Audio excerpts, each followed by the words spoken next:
Oh, freaking.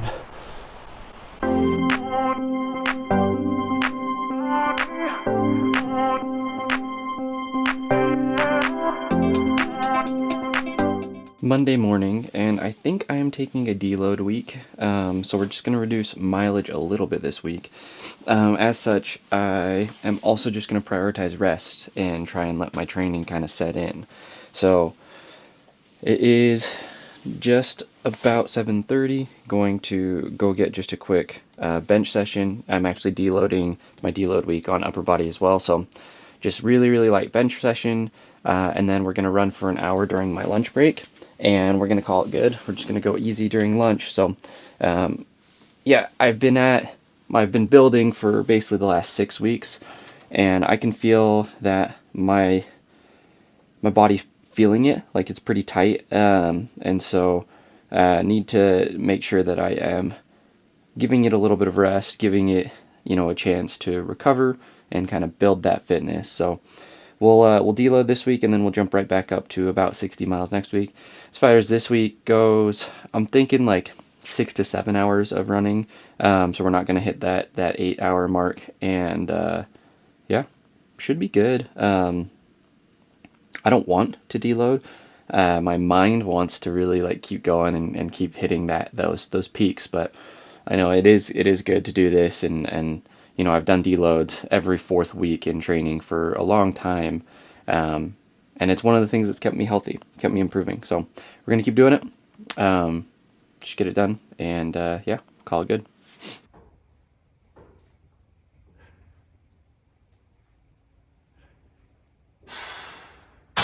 All right, so I don't normally run outside during lunch. Oftentimes that's because I have to be home if my wife goes and does something during my daughter's nap. But lately my daughter has been going for naps later, and my wife is currently out with her. And I've got my lunch break, just doing an easy run. I'm gonna go outside. I wanna get a little bit of sun. Yeah, it will be a nice change because I'm used to running in the dark. So I'm gonna get some applesauce, got my regular pre-run drink. And again, this is during my lunch break, so I'm probably gonna have to grab some food after this to take upstairs to eat during meetings. But it's how I get it in on days like today, or just in general if I wanna do a second workout, which is most days, just to break up my day, to be honest.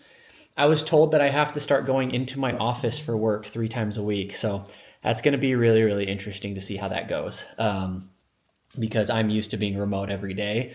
Luckily, the office is not far, so I'm not trying to complain really about it. It does change my routine, but it's not far. It's like 10 minutes away, and there actually is a nice gym at the office. So we'll see how that looks and how that goes. All right, we're out here. Deload week. Just gonna go 4 or 5 miles today. And I'm gonna be honest, this is the worst I have felt on a run in months. So probably a good sign that it was indeed time for a deload. My back locked up yesterday, and I think it's actually because of tight hips and quads, which I think was a result of my run on Saturday. And so my mind, I want to go throw down 60 miles this week. Probably not a good idea. So I'm gonna throw down like 35 to 40, which is great. It's a great week. We'll still hit our threshold, but our daily easy runs will be less. Prioritize recovery, and may go to my PT as well. So we'll see, but I feel pretty crappy.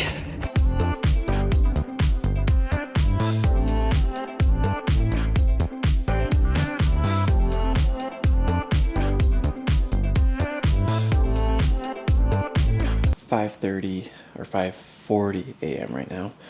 I'll be honest, you already know I'm tired, and I set my alarm for like 4:45 to try and get out of bed faster, but that did not happen. But despite that, we're getting it done. I don't want to cut my workout short today.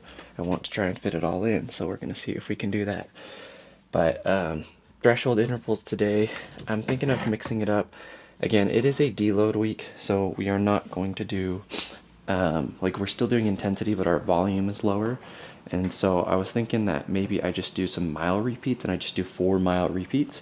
And again, threshold effort, so we'll do like a minute rest in between, and do them probably, threshold is low, like, or not low, but threshold for me is around 640 right now, 645. And oftentimes I think with threshold training, people try and just go faster than they should. And honestly, so long as you're like within a certain range, then you're going to get a lot of the benefit. So I'll probably just start with like 730 and then try and finish just over 7 with my last rep. Do 4 reps with warm up and cool down. So that's what I'm thinking. Body feels like really good today after lower intensity yesterday as well. So, or lower volume yesterday. And this was after, feeling pretty beat up. So I want to try and really recover this week, but still get some good stimulus and then get back at it. So that's what we're going to do. All right, let's get our pre-run drink in, get out the door. All right, sun's coming up, which is super nice. We're just finishing up our warm-up. Gonna do some strides, some drills, and then hit our mile repeats. I need to go to the bathroom though, so I'm running home and bathroom pit stop, then we'll get moving again. It's a little colder than I thought, but I'll probably shed this before we hit those mile repeats.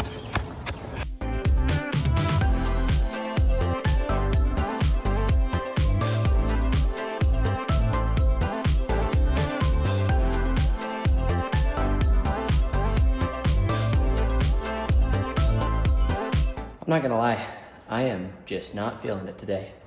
My run felt fine, but should have felt really tired. I didn't sleep very well last night. I've eaten plenty of food today to where you would think that I'd be doing good, prioritizing carbs and recovery. Waited a little bit longer between my run this morning and my lift right now, but sometimes you just don't feel great, and that's okay. Anyway, doing some squats. This is my 3rd set of 4, just going sets of 3.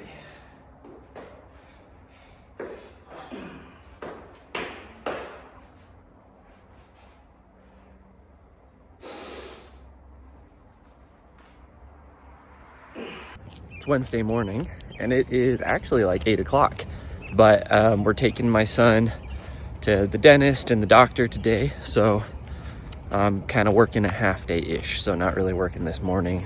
Got to get that stuff, so we're just gonna do a quick run. Motivation super low. I slept really good last night, but slept and purposely slept in knowing I wasn't gonna have to wake up to take him to school, and just feeling dead. I don't know how much of that is due to workouts yesterday, like a harder run plus lift. I'm normally a little sluggish on Wednesdays, but my run was lower volume and intensity than it normally is because it's a deload week. So maybe it's just the deload week, kind of like with the taper, right? You taper and your body's kind of like, whoa, what are we doing? And it kind of settles into rest and start to get those aches and pains. Well, I don't really have aches and pains. I'm just tired. So anyway, I do have a quick meeting before the dentist that I need to make in about an hour. So we're going to keep this under an hour. Probably just go like 5 miles. We're testing the Infinite Elite 2, which is Under Armour's kind of like premium daily trainer, right? Could maybe say max cushion daily trainer as well. But I just finished up miles on the Pro. We'll record that review this week. So if you're watching this video, that's dropping later this week, the Infinite Pro 2. And well, yeah, we'll do a comparison probably next week on these as well. Already on foot, I can tell you, haven't even started running, just walking. This is a better shoe in my opinion. So, all right, let's get moving.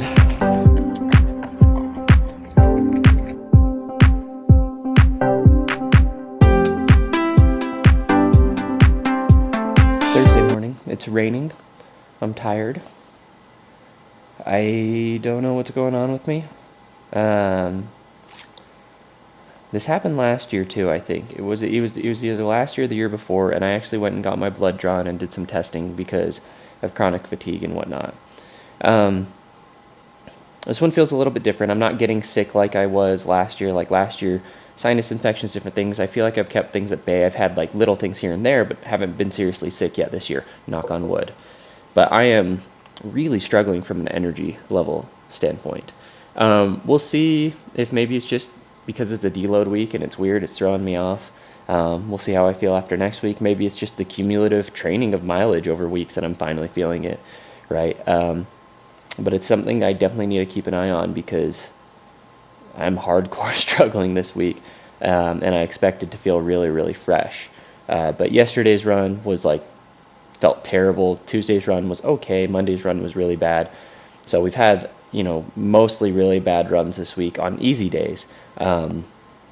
Today is 400s on the treadmill at threshold effort.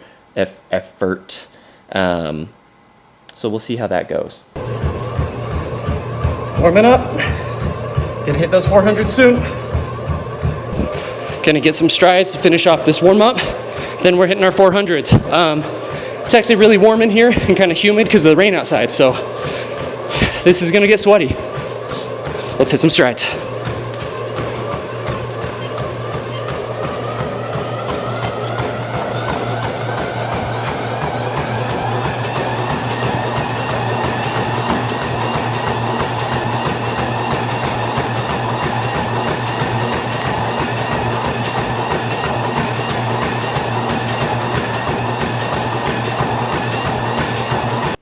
All right, run is done. And let's talk really quick about the Craft Kype Pro, which is Craft super shoe, right? Their racing shoe. So they've done a couple of things with this shoe. Craft recently redid their last, right? Which is kind of the base or the foundation that the shoe is built off of. And it used to be really, really wide. So Craft had some sizing issues. They have since fixed that. This is still wide foot friendly, don't get me wrong, but it actually can get pretty good lockdown now. The upper, while accommodating, is not excessively baggy. But this is a really, really interesting shoe. So it is a PIBA-based midsole, but it's a lot firmer than a lot of PIBA out there, right? And then they use an Aris carbon fiber plate, which is really, really interesting and has basically some holes in it, which allow the foam to kind of compress through the plate and give it a little bit less of that firm punch. So without the holes in that plate, I feel like the shoe would be really, really stiff and rigid. Now, what's interesting though is that that foam is still pretty stiff in comparison to PIBA, other PIBA foams, like I said, but it is very responsive. And I do think that there is kind of a stability element here. But what's interesting is the shoe almost feels like a negative drop. So it's got a pretty aggressive toe spring there, right? And so when you're hitting on your forefoot, there's a big chunk of foam. It's a lot wider actually in the forefoot than it is in the heel, if you can kind of see that. And so it feels almost like a negative drop and you're bouncing off the balls of your feet. So this is probably one of those shoes that is going to feel best to forefoot strikers. And frankly, most running shoes, like super shoes, I think are going to fall in that category. But this is one that maybe gives you a little bit of extra stability versus a lot of the other super shoes this year I feel like have been really, really unstable. So I'm liking the shoe so far. Full transparency, right? I haven't gotten it out on the roads yet. Both of my sessions in the shoe have been on the treadmill, but I did just do about 8 miles in it, and it felt really nice. Felt super comfortable at faster paces. I didn't feel like I was pressing at like 640 pace. It felt very smooth. And so I need to get it out on the roads, do some longer mile repeats, thousands, things like that, maybe some tempo, longer tempos in it as well to feel it out. But overall, impressive shoe. I think Craft has a legitimate competitor now, and it's crazy, crazy lightweight as well. Super breathable. So we'll do a super shoe lineup kind of probably here soon. I mean, we just did our top shoes of Q1, but Q2 is going to fly by, I'm sure, and there's a ton of releases. I think I talked about it right before this run, but the Puma Fast R3 Elite or whatever the name is, like that's releasing on the 25th. There's another super shoe that I think is under embargo. I'm not in contact with the brand about it yet, but I don't want to spoil it. But kind of a surprise super shoe coming out, I think in July.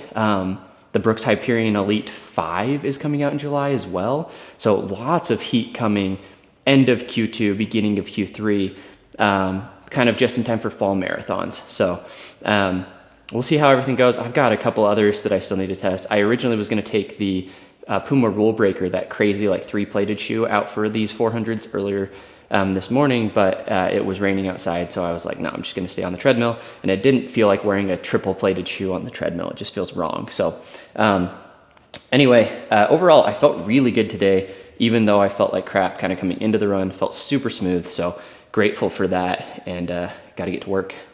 All right, keeping today short and sweet because I don't have anything new to say other than I am still tired and I still got to get it done. We're gonna run on the treadmill because there's actually a bunch of snow on the ground. It's been so nice out lately, like so nice.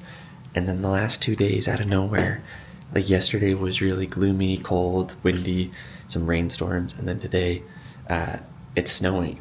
So mid-April, second half of April. So yeah, that's annoying, but we'll get it done. We'll just watch some TV on the treadmill. I'm pretty tired, so honestly, this is what I want to do anyway. So I need an excuse. I got the excuse right here. So we're gonna do that, and yeah, finish off the week tomorrow with a long run.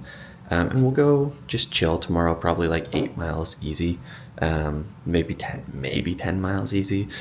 But for the most part, I think we're gonna end up 6.5, 7 hours of running this week, which is right around where I wanted. Like the body physically feels better. Like physically, it feels like maybe some little like nagging things that I was feeling are starting to heal up. We're starting to kind of relax, which is nice.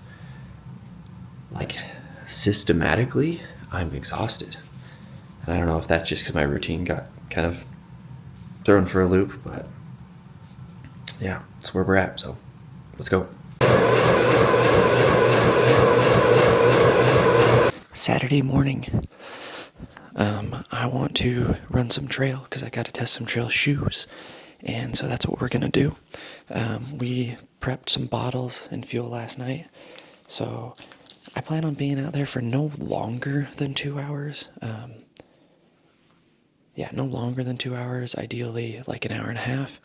So we'll see how far we get. It's a deload week, so I'm not too concerned. Just going to take it easy. Got some gels, some carb fuel. I got these from Fuel Goods. We're going to put these in the kangaroo pockets here on the side. And then I prepped my bottles last night. So one of these has carbs in them. One of them has just water. All right. It's way colder than I expected. But we're just starting out on the flats. Legs are turning over okay. It's my first time on trail in a while. I used to run like almost all my miles on trail, so it's nice to get back out here, but I'm gonna be going uphill here in 10-15 minutes, and these trails, so I've got some really nice trail systems near my house, but like 90+% of it is all straight uphill. And when I say straight uphill, we're talking like, I mean, honestly, 600 to 1,000 feet of gain per mile. So, you know, it's very steep up, and then it is a really painful down. So I only get like a mile or two stretch of flats here, kind of connecting some of the trails. So just using it for a warm up, having a good time, and yeah, let's get to it. All right, we are heading up. We went from literally like 80 feet of gain to 100 in like a few seconds. So my pace is 18 minutes. We're just gonna go run, walk, kind of alternate it. And the run, I'm not running hard, just kind of doing short, choppy steps, just getting a cadence, and then alternating with power walking. But trying to keep heart rate fairly chill today. So we're not trying to hit any paces or anything. It's just a long run. It's gonna happen to have a lot of vert. So, all right, I just came around that corner and look at what I saw. Just, can you see those mountaintops, those white tops or white caps? I mean,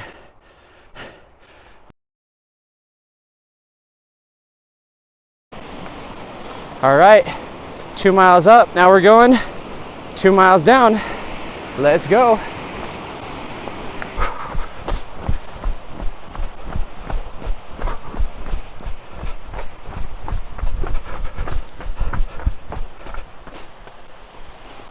Oh, freaking.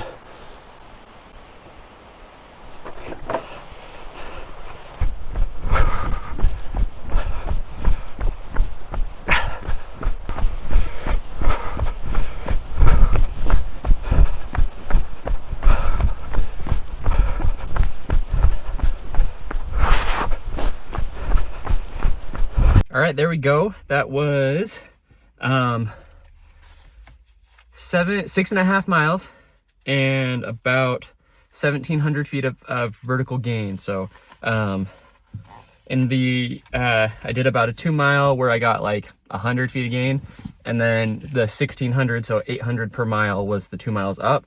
Came 2 miles down, and then just did like 3 minutes just to kind of run on flat. And then realized what time it was to get back in the car because I got to get home. And I want to get my breakfast burrito on the way back because I always get a breakfast burrito after a weekend long run. So overall, I think that puts me at 7 hours for the week of running. So good deload. I mean, I've been around 10 for the last basically 3 weeks. So good time for a deload. Topo Mountain Racer 4. Topo Mountain Racer 3 was like a big surprise, kind of very popular trail shoe for a lot of people. More of a daily trail shoe, not like a racing trail shoe, but for, if you've got technical terrain. I think these are 5mm lugs. But you got the Vibram or Vibram Mega Grip there on the bottom. You got a wide toe box there. And then I actually felt like they were kind of snug through the midfoot. So Topo is like foot shape, but it does taper in the midfoot. Unlike maybe like Ultra, I think is a little bit wider through the midfoot. But Zip Foam, I believe, is an EVA based foam. So you got, a nice kind of supportive yet soft foam that has a little bit of pop actually. You've got a heel flare, which is nice because I think some previous versions, some people did have some heel discomfort. And so that heel flare is nice. And you've got like this nice kind of premium feeling kind of cushion there. And then you've got the orthotic, like the insole, right? So it's like textured, right? And it's got some nice foam, super comfortable. So right step in is very comfortable. The tongue is fully gusseted, which is nice. You've got those lace loops on the tongue to keep the tongue in place. I did slide forward a little bit on the downhills, and we were going like, again, 800 feet down in 1 mile, right? So very steep sections. And I did slide forward a little bit. I didn't hit my toes or anything. And I also didn't use a runner's knot. I don't know that I would even need a runner's knot. Oftentimes on the trail, I just takes like, these are fresh out of the box, like first run. And I threw them up, right, up kind of the trail here. So I do believe, and I've had this experience before, like I might not need the runner's knot, but I have that option. But I could also have just taken a second and retightened, because the first time you put on a shoe, sometimes it's a little bit stiff. And then as soon as you move in it, it loosens up some, and then you can get your actual fit. So even without that though, felt like it had pretty good lockdown overall. No hot spots, nothing. Was bombing downhill at 7-minute pace at some points, was also running uphill at 22-minute pace at some points, but really steep ups, really steep downs. So overall, I like the shoe. I will not do a full review on it, most likely. I just don't do enough trail miles. I want to get out on the trail more often and just do some easy running.